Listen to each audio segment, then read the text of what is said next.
Heat, they win by 11. Another triple-double for Nikola Jokic, 27 points, 10 rebounds, and 14 assists. A bad shooting night for the Heat. Max Strus, Khalid Martin, and Duncan Robinson were combined 2 for 23. Jimmy Butler was only 6 of 14 and finished with 13 points. Game 2 is Sunday in Denver at 5 on ABC. NBA Commissioner Adam Silver said a decision has been made on disciplinary action for Memphis star Ja Morant. Silver said he will wait until after the finals to announce it. Morant is facing an extensive penalty next season after he was shown flashing a gun a second time in a social media video. No debates, no speculation, just the info you need. That's your KBLA Sports Minute. I'm Ray Richardson. More news, opinions, and conversation when we come forward on KBLA Talk 1580. We begin top story with late breaking news. Is it going to succeed, yes or no? I think it's going to succeed. It's going to succeed. Can you believe it? Y'all did it. KBLA Talk 1580 is about to celebrate its second anniversary on Juneteenth, and no terrible twos around here. We couldn't be more excited about all the good news we'll be announcing soon, including the launch of some new shows to keep giving you more of what you've been looking for. Come on! Smart radio for smart people. Hey, it's our celebration, but you get all the gifts. We'll be giving away fresh merch, swag bags, and a chance for you to join the private invitation-only, star-studded music and dance till you drop, food and drink galore second anniversary celebration. To stay in the know about the second anniversary details, download the KBLA Talk 1580 app right now. Don't miss out on your chance to be a winner. At KBLA Talk 1580, when we come forward, we're bringing everybody with us. Happy anniversary, KBLA! First things first.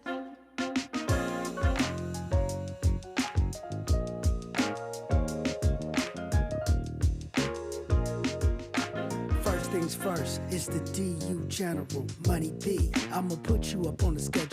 6 to 9, 8 weekdays, not 2 and 7. Let's go. We got a lot to talk about, so much to pedal through. Unapologetically progressive. Tune to KBLA 1580 to get the mess. We're your ancestors' favorite radio station. First black on talk radio, left side of the nation. Me and Dominique DiPrima go way back. Smiley making sure the station stays black. Discussing all the issues in our community. We're hosted black and brown and others find unity. So let's talk about it. Maybe we can improve it. Digital underground, always down with the move. So we tune in. The first things first with the queen of Black Talk Radio, Dominique DiPrima. Go sis. First things first.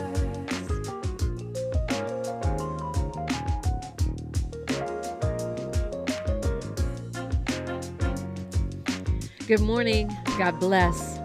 I'm Dominique DiPrima. This show is First Things First. And my first thing, giving thanks, giving praise, asking for blessings from the Most High, asking for the blessings of the ancestors and the elders, and getting it going. TGIF. Happy Friday. Tupac's getting a star on the Walk of Fame. Not that that's everything, the Walk of Fame, but I love lifting Pac up during Gemini season. You hear Money B on that intro track, who was, of course, part of Digital Underground, worked with Tupac for many years, is part of Digital Underground, is really holding that whole crew together with the loss of Shock G. Man. Anyway, good morning. Happy Friday. Let's talk about it. Hour 1, we do local. Hour 2, we go national, international, and beyond. And in the third hour, we do a deep dive with a person or persons of interest. Today, we'll be talking with Isa Cespedes, talking about what's going on in tech, the layoffs, the opportunities, the state of DEI. 3 years after we marched. A lot of things like that. And, of course, you'll be very much so invited to chime in, as always, to engage. Reciprocity and engagement is what we're all about around here. 800-920-1580. I'm being joined this morning by my partner in politics for today. Back together again. You know him from Fox Soul TV. He's also the president, founder of ES Advisors, public policy consulting firm. He's worked on many a political campaign, and he's a dad. Ed Sanders, good morning. Good morning, Dominique. How you doing? I'm blessed. How are you? Feeling great. It's Friday, closing out the week, and looking forward to a good weekend. Indeed. Well, you may be interested to know, and those of you who are watching on YouTube, you might be able to see it through the glass. Miles Lowe has his LA Lakers gear on. Are you feeling Lakerish after we got swept out? I am. Look, a surprise run to the conference finals. I'm happy about that. That is a good ending to a season. I know we've got some work to do as a team after, and navigate the free agent market and see who can be re-signed and who can be brought in to strengthen the team. But a lot of optimism around what could be for next year. Well, I'm glad to hear it. Are you pumped for football season? I know I'm skipping right over baseball. Oh yeah, sorry. Yeah. I used to be a hardcore football fan. Then I got into basketball and stayed with football. But I'm going to be honest with you, I've never really tracked baseball, even though I have family members that are rabid about it, and I had a friend that played professionally. I watched his games, but I never really tracked baseball. So forgive me, baseball fans. I know. I'm the same way. I can't wait for football to kick off again, and it can't come quick enough. Both college and NFL. Always a good way to spend weekends. Yes. Of course, you heard me hollering about Tupac getting that star on the Hollywood Walk of Fame. That's happening on the 7th, right, Miles? It's the 7th of June, yeah. I am just really interested to see who's going to show up to celebrate Pac. Northern California, Southern California, and I'm really excited about that series, Dear Mama. If you haven't seen it yet, I would take the time to do so. It's Gemini season. Are you a Pac fan? I don't know. We've never talked about that.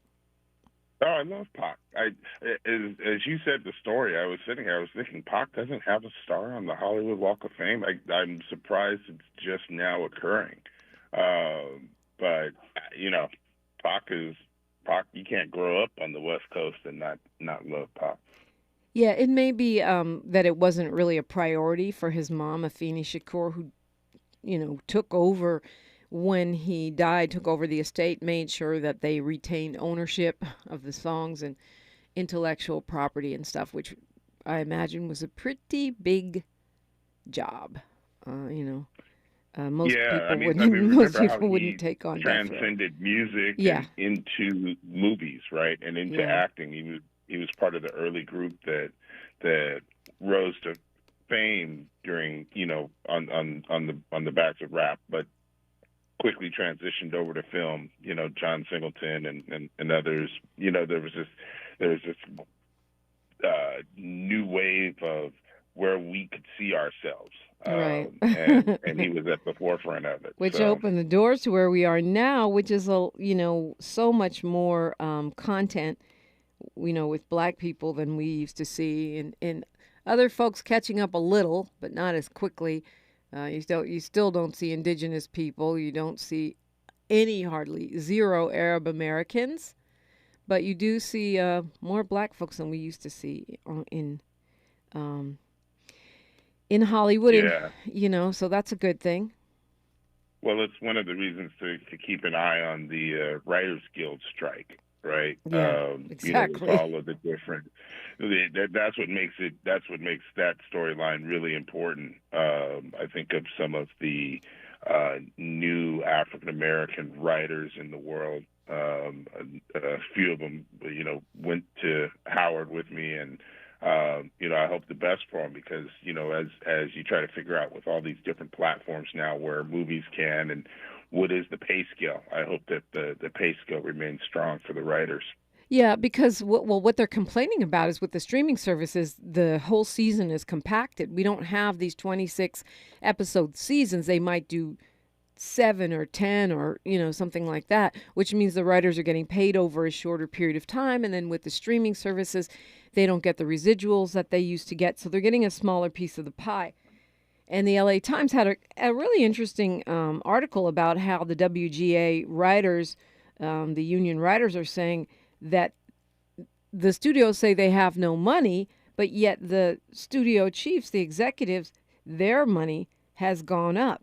The creator of Men of a Certain Age asked, his name is Mike Royce, he said, if they don't have money to give us raises, then how did they, the executives in the C-suite, amass such record salaries? And the difference between CEO pay and worker pay has never been greater, but in the television world, apparently it's even worse than in other industries, which makes sense. They said, and they're just talking about going up from like 1% to 2%. They're not talking about a huge raise. Right, exactly. And I mean, look, it's the you see it not just in this sector, but across every sector, right? Like the corporate greed of executives is something we rail about, whether you're talking about oil companies, tobacco. You look at these exorbitant salaries and compensation packages, and you wonder, well, what this person do to deserve it? Right. Hollywood top executives, apparently their pay went up 50% from 2018 to 2020, which was a 1.43 billion. But I guess they saw their bonuses and stuff kind of fall last year because the stock market went down as people started questioning streaming. But I want to look at that when we come forward. Also, the SAG and the Directors Guild are poised to strike too, and I'm hearing if they don't strike, the writers' strike might drag on. But if the directors and the SAG members like myself, if we walk off the job too, then they're going to have to move. So we may end up having to strike in solidarity. Ed Sanders is my partner in politics. Of course, I want to get your take on that because you know a thing or two about labor. That's coming when we come forward, along with your phone calls on KBLA Talk 1580. More of First Things First with Dominique DiPrima when we come forward. The pandemic may be over, but many Angelinos could be at risk of losing the place they call home. It's important to know your rights as a residential renter in the city of LA. Did you know eviction protection still exists for unpaid COVID-19 rental debt that was due before March 31st, 2023? And that you have 5 days to respond to an eviction notice, also known as an unlawful detainer. Learn more about your rental rights at housing.lacity.org. Be informed, be protected, be at home. KBLA Talk 1580. We've got a lot to talk about.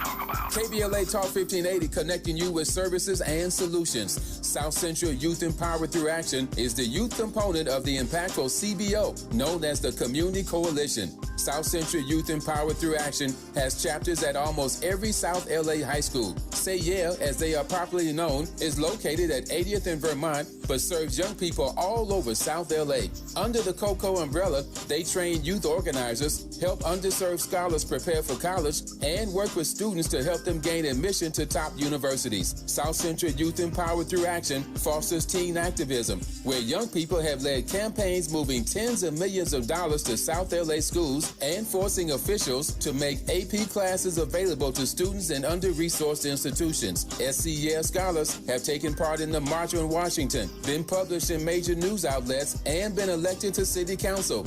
Long before she was mayor, Karen Bass started the program when she founded the Community Coalition. To donate, volunteer, or enroll a student in South Central Youth Empowered Through Action, please visit cocsouthla.org. cocsouthla.org. This is a community call to action from KBLA Talk 1580. King C. Gillette is the modern man's answer to their facial hair. Complete your beard and grooming toolkit with a set of King C. Gillette personal care products perfect for your beard style. Their beard and face wash gently cleanses to leave your skin and hair feeling soft and smooth. It's also infused with coconut water, argan oil, and avocado oil, topped off with the King C. Gillette signature scent. Master your style with King C. Gillette. If you're like me, the perfect way to bring that summer feeling inside is to freshen up around the house. And Kohl's makes it so easy. I got 60% off some new decor from Sonoma Goods for Life. Found nice bath towels for under $4 each. And saved on a Shark vacuum. So if you want every room to feel like summer, you know where to go. Select styles. Offers end June 4th. See store or Kohls.com for details. your ancestors' favorite radio station, and your favorite morning show host. Let's get back to Dominique DiPrima right now. Right now, follow us at KBLA 1580 on Twitter, Instagram, Facebook, and everywhere you follow people. Please subscribe to us on YouTube. Same thing, KBLA 1580. I'm there right now. Yes, I'm sleepy, but I don't even have on the shades. And then follow me at DiPrima Radio, DiPrima, and then radio everywhere. I even have my own YouTube channel. We appreciate the follows, the likes, subscribes, and don't forget to follow Edward M. Sanders on Twitter. Ed, I hope you're in the mood to talk today because I'm tired. We went out to see Madison McFerrin last night. It was such a great show. She's so awesome. I have a feeling she's going to really blow up even more. And her debut album just dropped, and I was out way past my bedtime. That's hilarious. Where was the show? It's called Zebulon. It's like a bar club kind of thing. I'm not going to say I was drinking, but they do have drinks. Do I sound tired, Ed? Hey, you got to have a good time. You got to live. You got to live, right. All work and no play makes Dominique a boring host. Anyway, so I was talking about the looming kind of strikes of maybe the Screen Actors Guild and the Directors Guild of America, who are already standing in solidarity with writers. But if we actually walk off the job, that's pretty much a total shutdown. And even though we know studios have been stockpiling their stuff, that doesn't last forever. What do you think? What do you think the prospects are? I think, look, it is the way to escalate the what is the tension. And we started talking about what the tension is, and some of it is brought on by the new platforms and the new ways, but how money is calculated, how residuals are calculated is a fundamental strike now for the creative market, for the creative industry, right? And streaming is different than what was once the old studios. Right. And the contracts haven't caught up to where technology is now. And it is a fight that we're seeing. We've talked about the writers, but to your point, we'll see the talent, on-screen talent, and directors play a role in this, and it will set the table for probably the next 30 to 40 years of industry. I look at it, as we were talking, I look at it from what it means to Black talent, whether on-screen directors. We've seen such strides in all three areas, and it's almost like when we get to the party, the rules change, right? And while I don't know that it's a lot of this is around like a race thing, but it's one of those unfortunate things that you see the strides within our community in this industry, and the very thing that drew people into it is being changed, right? The ability to make money and provide for, your future. And if that's being changed, what does that mean to the talent going into that industry? Yeah, I think it's a good point because we're setting the standards now for a new era with streaming. And if the writers, actors, and directors do not get a fair share, along with the sort of encroachment of AI, where AI can copy your voice, your writing style, your artwork style, your music. Ice Cube has drawn a line in the sand and said, don't generate AI with me because I will sue the pants off anyone who does it. But it is an encroachment, and I think the algorithm is actually programmed to devalue artists and original work. Yeah, I agree. And I mean, to Ice Cube's point, I mean, I think it will take some very well-placed lawsuits to sort of stunt that. I hope what we're seeing with AI right now is just sort of a fad, right? Like kind of like the 24-hour news cycle. I doubt it, because the people I know that use it find it to be a very useful tool, and Anything that makes things more convenient usually doesn't go away because I know I'm a convenience junkie. Like, get me started on an app that makes my life easier. Instacart. I'm Insta addiction for me. Yeah, no, I think that's right. But I mean, like right now, it's just sort of like I don't want to hear new Drake songs by AI, right? Like, no, nor do I. I think but what if you don't know the difference? Yeah, and that's what I mean about like the loss. How you stop it is going to be a big question, and somewhere along the lines we'll figure that out. We've got an industrious attorney general here in the state of California that I don't think will shy away from putting something up. Well, the fact that they're talking about creating an international regulatory body like they have for nuclear power, nuclear weapons, for AI, to me, raises at least one eyebrow. Let's go to Carl, calling us from LA. Good morning, Carl. Hello. Hi. Hello. Happy Friday. Dominique. Good morning. Hey, happy Friday to you, Dominique. What's going on with you? Hey, look, Carl, did we lose you? Hey, no, I'm here. Okay. Hey, it's really a tragedy when your people turn on you. You know what I'm saying? From the beginning of your show, a lot of talent was lost over the years, but it's like, hey, wow, I'm still trying to get over it. Anyway, maybe your guest, he has a lot of knowledge. I don't know if he has as much knowledge as Dr. Horn, but maybe he could have. Don't be comparing us to Dr. Horn. That's not fair. Dr. Horn got 2 brains in his head. I suspect he got 2 for the price of 1. Yeah, well, hey, anyway, my question is, Steve Garvey's running for office up there in Sacramento. What's his take on when Europeans, white folks, want that seat real bad? That's how I see it. They go into actors, they go to sports figures. What is it when they go to sports figures and actors trying to get a seat or position? I mean, he says he's running for office up there in Sacramento. Maybe your guest can give me an answer. Oh, he's running for Senate, is what you're saying. Yeah, I wasn't tracking that. Were you tracking that, Ed? It worked for Reagan, right? Being famous, worked for Trump. It did. I mean, look, he would be a first-time candidate in a state where Republicans don't do well on a statewide ticket. I think he's more about image than anything, right? Like, I think he is Steve Garvey's popularity was during the 70s. And, for those that followed baseball from to our earlier conversation, Dominique, in the 70s, Steve Garvey's name.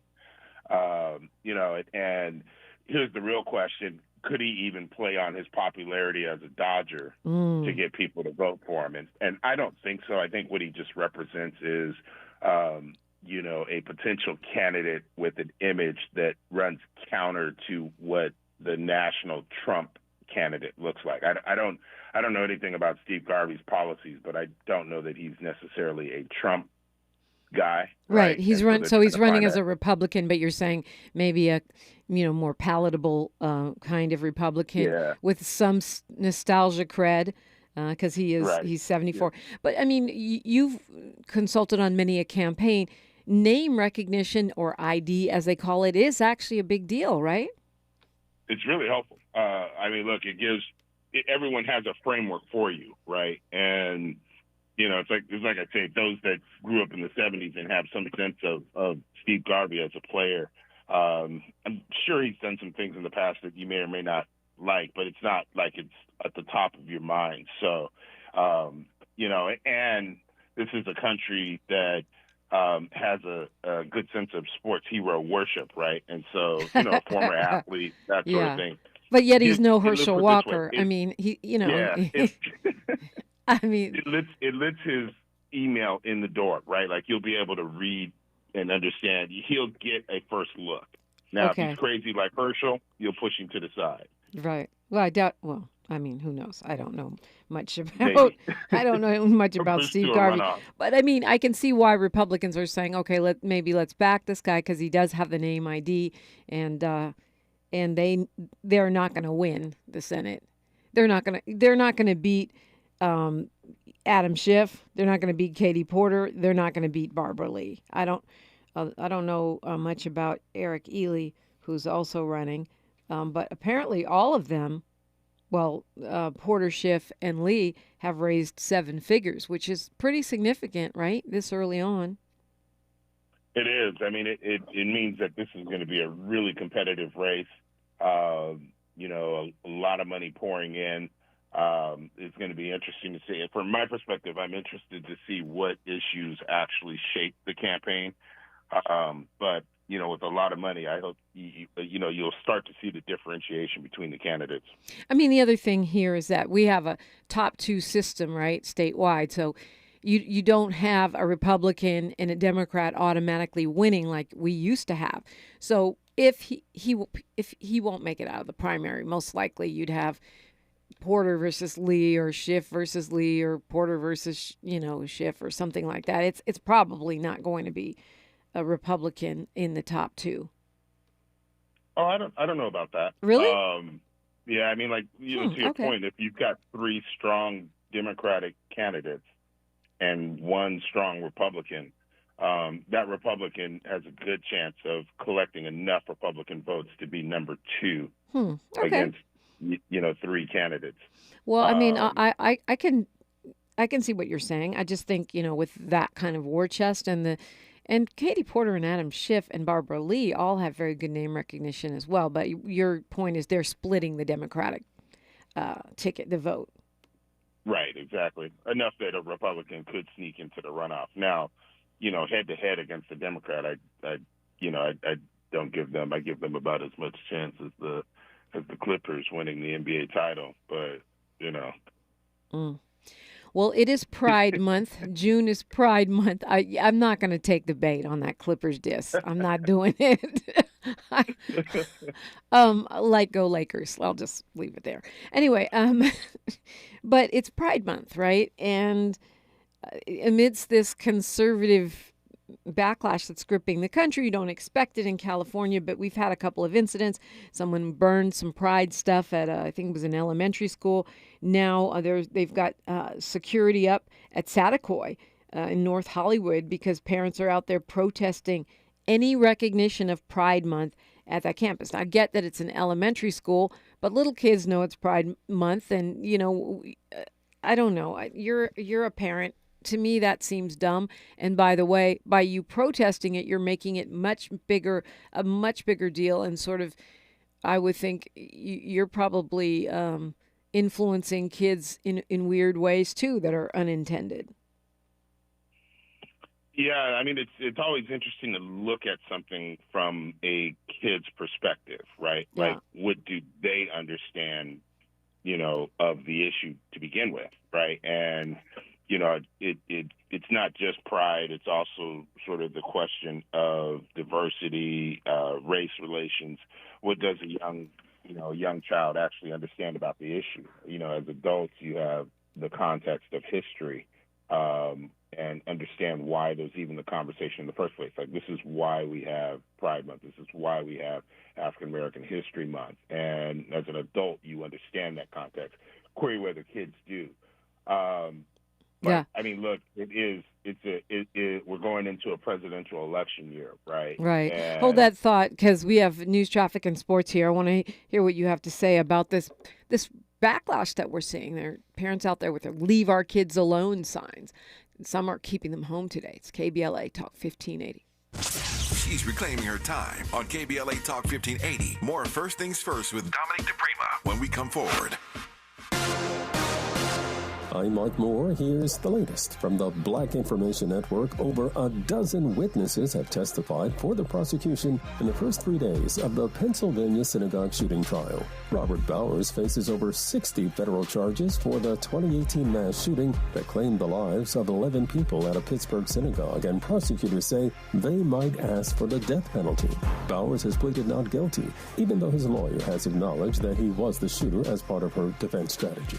A woman is suing African-American comedian Bill Cosby over an alleged sexual assault that happened more than 50 years ago. Former Playboy model Victoria Valentino filed a civil lawsuit in Los Angeles Thursday under a new California law that temporarily lifts the statute of limitation for civil sexual assault cases. And that's the latest. I'm Mike Moore from your 24/7 news source, the Black Information Network, and BINnews.com.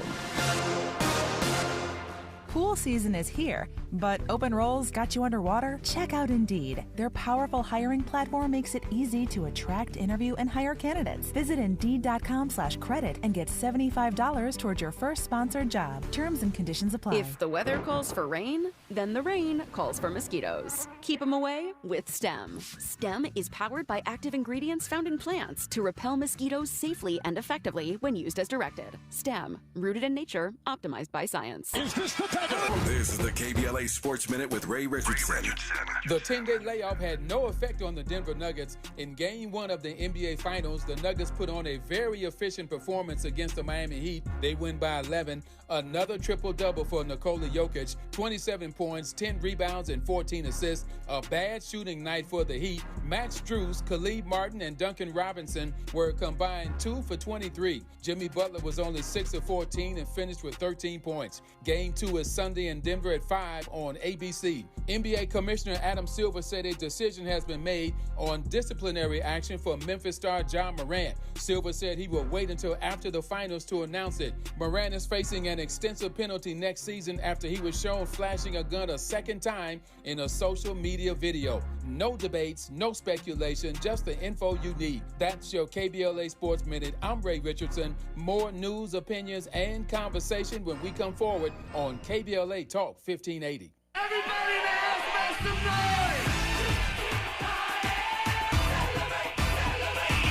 Is there a better day of the year to celebrate the anniversary of the only unapologetically progressive talk station west of the Mississippi, focused on issues that impact the black community? Yeah, that's what I'm talking about. We think not. A station that amplifies black voices like yours with hosts and guests who look and sound like you.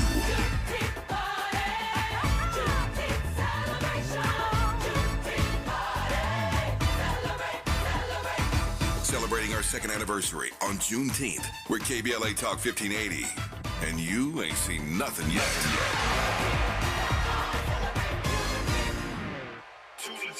Calling all small business owners, entrepreneurs, and startups. Vermont Slauson Economic Development Corporation is your one-stop shop for the resources and tools you need to take your business to the next level. VSEDC is a community-based nonprofit and CDFI organization recognized for decades of technical and entrepreneurial assistance to South LA small businesses, startups, and entrepreneurs for 40 years. VSEDC provides training workshops and your very own business coach, and these services are all free. That's right, these services are free. Business coaches are standing by at their South LA Business Source Center or their Watts Business Source Center. Visit their website at vsedc.org or call them now at 323-752-2335. That's Vermont Slauson Economic Development Corporation at 323-753-2335. Something new is happening in California's public schools. They're called community schools. One of the foundations of community schools is shared decision making, where parents and families, students and educators make decisions as one. Community schools lift the voices of folks that have traditionally been underserved. Many of our classes are designed around our own students' cultures, their background, their personal experiences. We bring culturally relevant curriculum to the classroom based on what their specific needs are. Improving student achievement and innovative classes like cybersecurity and gardening. And we assist families with their needs. Some schools have parent education programs, cooking and nutrition classes. Everything from medical or dental services to immigration law services. This is a one-stop shop that serves the needs of not just the students, but their families as well. They're California's community schools, reimagining public education. Paid for by the California Teachers Association. Thanks for waking up with Dominique DiPrima on KBLA Talk 1580. You're invited in. You're always invited in. I'm Dominique DiPrima. Ed Sanders is joining me. So, we're going to have fun. We're going to have some good conversations. And, talking about Pride, right? Pride Month, LGBTQ plus recognitions. South LA Pride is coming up. There's parades and different kinds of, different kinds of action going on to elevate LGBTQ pride and also really emphasize, I think, ending discrimination, not just tolerance, but actually acceptance. This is something normal for California. I don't remember these kinds of protests being a thing, but a lot of folks are keeping their kids home today. And just they don't want pride celebrations on campus. To me, it's part of, we don't want Black history, we don't want Latinx history or indigenous history. How do you read it? I mean, do you think it's part of this national wave of conservatism? Do you think it's justifiable for parents? Well, I don't want my kids exposed to anything, but in reality, they are anyway. But what's your take? The easy answer is all of the above, right? But we were starting in, talking about, like, okay, from the perspective of the kid, what is it that the kid understands on any of these particular issues? And even to pull back out a little further, the issues themselves are the products of really organized sort of these social wars that are coming, right? Like, and I kind of teased like a presidential election, but so much of the conversation in this country politically is about who should be able to do what, and who's, there's a backlash and a fight that takes place. In Florida, you see the book bannings, and Ron DeSantis stands up on, a pedestal and says what he says. But I mean, to your point, though, we now are looking at book bans in California. I mean, we were talking about that off the air, how, and I saw a map, I think it was 60 Minutes that did a report on this, and they had little dots on the map wherever there were book banning clubs, and there was a whole bunch of them in California. So this is, you think of it as just Florida and Texas, but it's the southern state of California. It is, and kudos to the Governor Newsom, and Superintendent Tony Thurmond for their action. I saw an article this week. They sent a warning to local school districts about enacting those sorts of book bans. But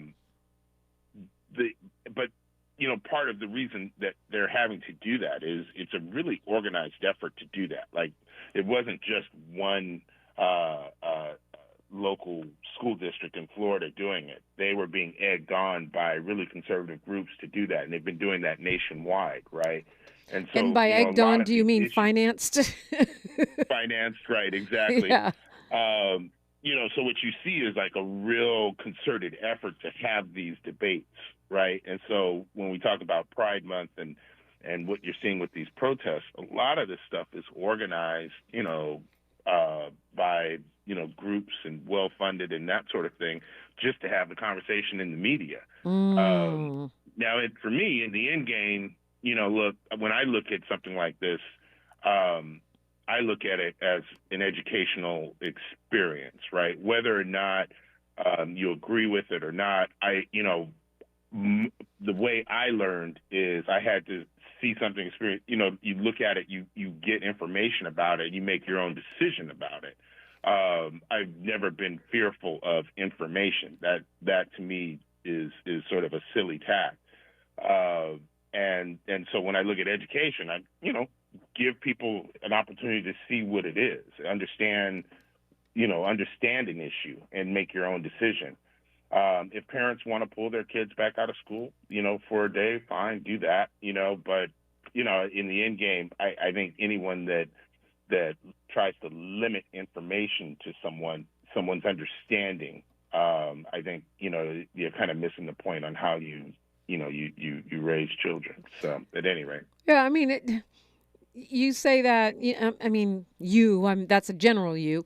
Parents are, I'm concerned, don't teach my kids wokeism or whatever. But the fact is, our kids have been learning unwokeism for, literally centuries.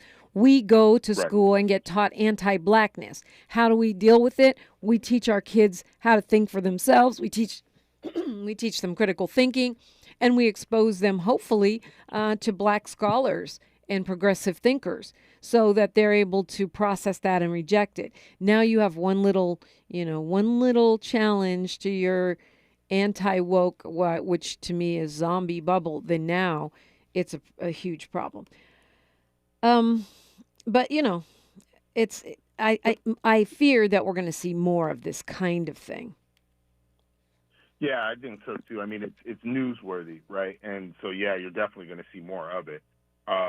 You know, to your last point there, I think one of the things that I would also add in, you know, as parents, you know, you can't you know, advocate what is your primary role, right? Right. Like, you should be helping your children understand the world, and you know, you teach your children as you see fit. You talk about the issues as you see fit, and so there's, you know, that's your first influence. That, to me, you know, school gives you information, but family helps you to digest it in the context. Yeah. So. Well, talk to me about John Morant. Like, why is Adam Silver? Why is he talking about it during the NBA Finals? Why is it seems like he's ready to make an example of him? Maybe break that down. Yeah, interesting. Like, I mean, one example of him is an interesting, you know, and just to pick on you a bit. I mean, it's, you know, I look at the NBA.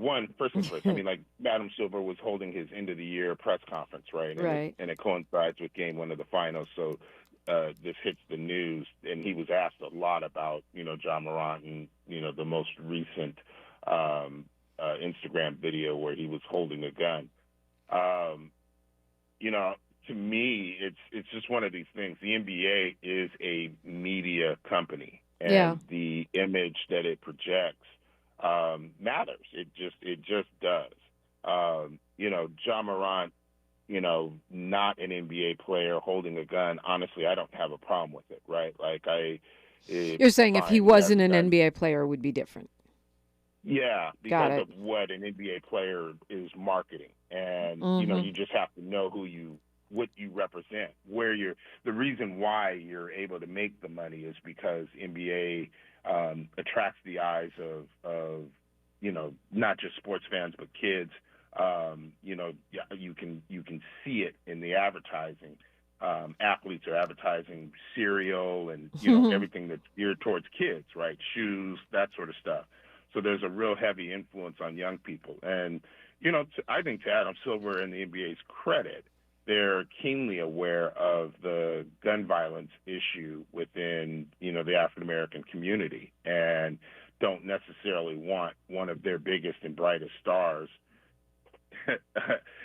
amplifying that, you know. Right. I mean, he's already suspended indefinitely. So, you know, when the fact that he said we're going to wait until after the finals to announce it, do you think? I mean, that makes me think maybe, I don't know, expelled or you know, some kind of huge suspension. I mean, it has to be a big enough story that he doesn't want to overshadow the NBA Finals, right? Yeah, I mean, whatever he announces, it would be big news during this week. You know, from a media standpoint, I wouldn't announce it till the summer anyway myself. But in the middle of the night, I suspect it's going to be severe. Yeah, I don't think he's under any pressure. That's the whole point. I don't think he has to move now. He could move at the end of the summer and suspend him. You know, there's nothing, you know, compelling. It's not like some deadline.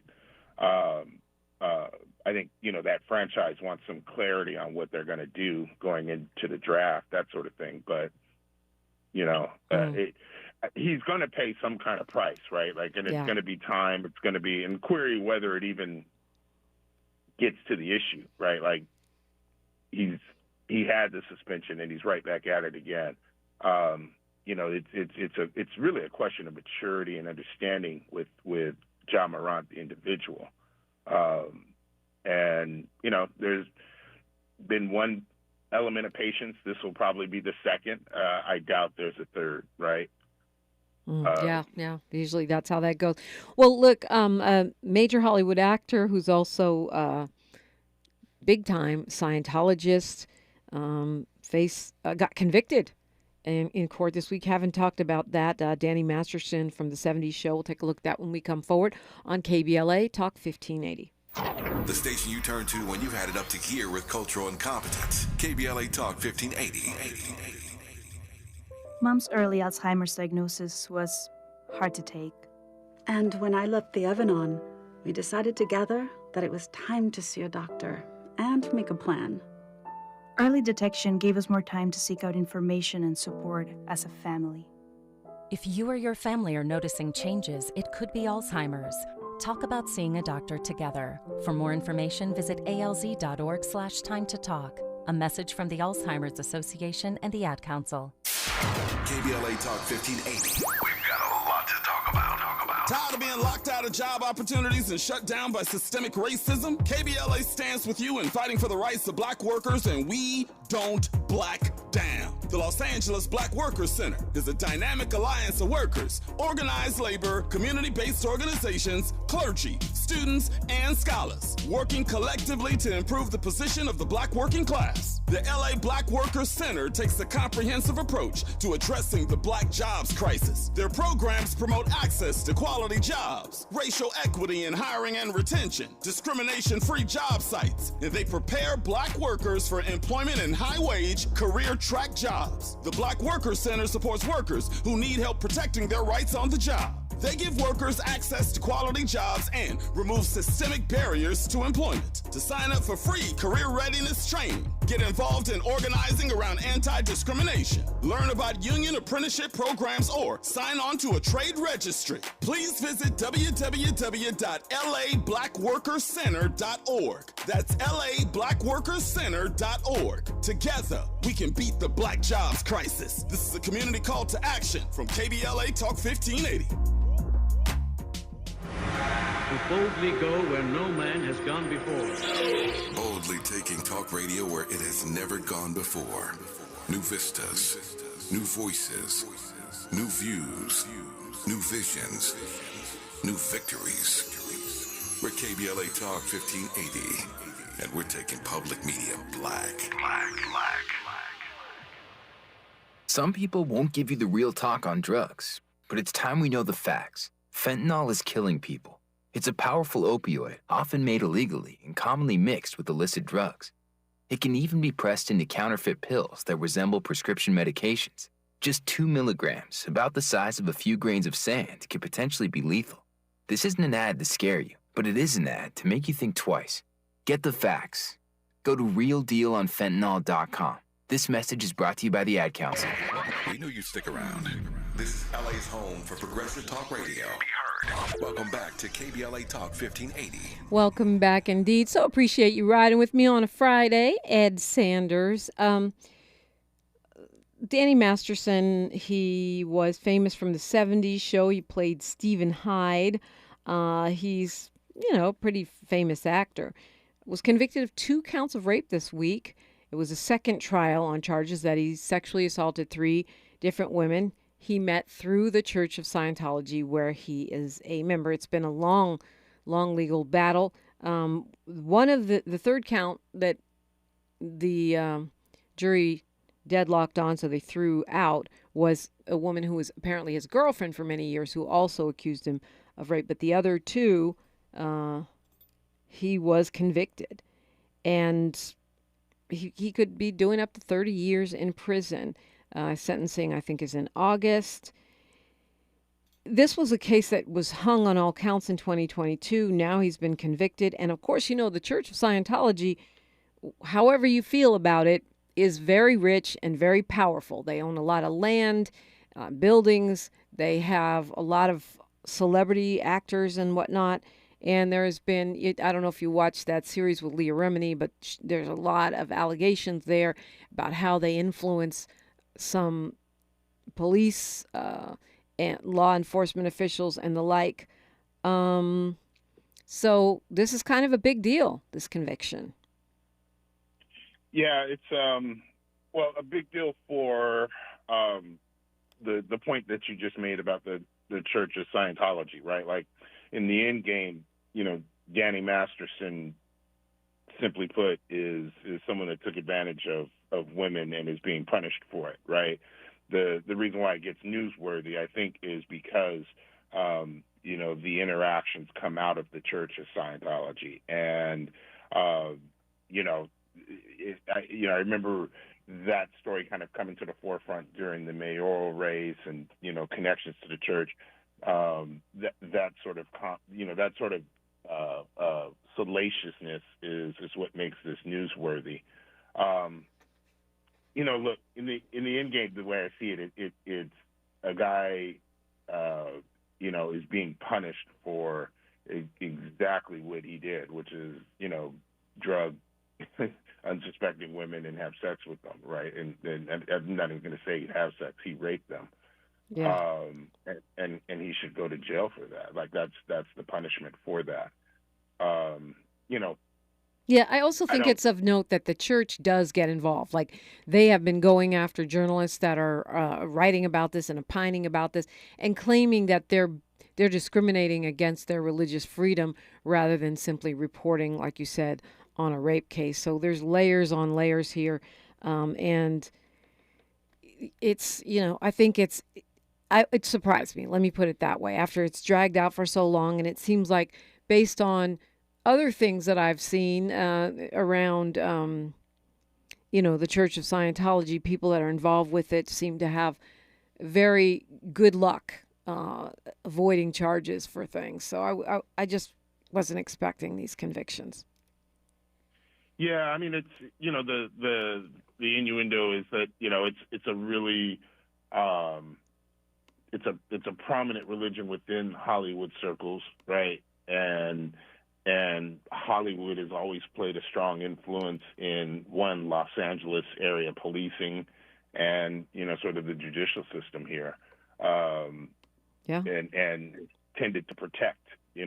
But I mean, we've seen some really big cases over the last couple of years, with out of Hollywood, whether you're looking at, the and I'm blanking on all their names. Bill Cosby, Harvey Weinstein, people that you normally wouldn't expect, because those things were considered normal for many years, just considered normal to be forcing people that were your underlings or who you could make or break their careers to do sexual favors for you. That was actually the norm for many years. Yep, we're talking all things West Coast, and we're continuing the conversation. When we come forward, it's Ed Sanders and Dominique DiPrima on KBLA Talk 1580. Say the quiet part out loud. KBLA Talk 1580. Get in zone, AutoZone. Welcome to AutoZone. What are you working on today? I think my battery's dead. With free battery testing and charging, AutoZone is here to help. Get in zone, AutoZone. What if I need a new one? We have the right batteries right here at America's #1 battery destination. Get in zone, And what if I don't know how to connect it? No problem. We have a how-to for you at AutoZone.com. Get in zone, AutoZone. Restrictions apply. Gotta stay fresh, my house shot with a rest bar, Have you visited us online for the grand opening of KBLA.store? For the best in new merch, gift ideas, books, media, and more, log on to KBLA.store. Be sure to check out our KBLA team favorites at KBLA.store today. That's KBLA.store for all the official merch on your favorite talk radio station, KBLA Talk 1580. Bounce is back. KBLA Talk 1580. We've got a lot to talk about. KBLA Talk 1580 joins you in standing for voting rights. When We All Vote is a leading national nonpartisan initiative on a mission to change the culture around voting and to increase participation in each and every election by helping to close the race and age gap. Created by Michelle Obama, When We All Vote brings together individuals, institutions, brands, and organizations to register new voters across the country and advance civic education for the entire family and voters of every age to build an informed and engaged electorate for today and generations to come. When We All Vote empowers their supporters and volunteers to take action through voting, advocating for their rights, and holding their elected officials accountable. Please visit whenweallvote.org to stand up for your rights, voting rights. This is a community call to action from KBLA Talk 1580. Meet Joe A, Joe B, and Joe C. What's up? 3 everyday Joes perfecting their banking with Chase. Joe A is locking his lost debit card with the Chase mobile app. Joe B is cruising toward his new ride with AutoSave. And Joe C's Chase banker is helping him budget to go back to school. Tools that help protect. Support for what's next. One bank that puts you in control. Visit chase.com/checking. Chase. Make more of what's yours. Chase mobile app is available for select mobile devices. Messaging and data rates may apply. JP Morgan Chase Bank, N.A. member FDIC. Heard any other talk radio lately that sounds anything like this? We didn't think so. You're listening to Unapologetically Progressive. KBLA Talk 1580. Man almighty, your dad, Ed, your kids are younger than mine. We just gone through this whole college admissions process, I should say nightmare. But the Supreme Court is getting ready to weigh in on affirmative action. Most of us think they're going to get rid of it once and for all. A new poll found 63% of Americans don't think the Supreme Court should ban affirmative action in college admissions. But the Supreme Court doesn't care what most Americans think, as evidenced by Roe versus Wade.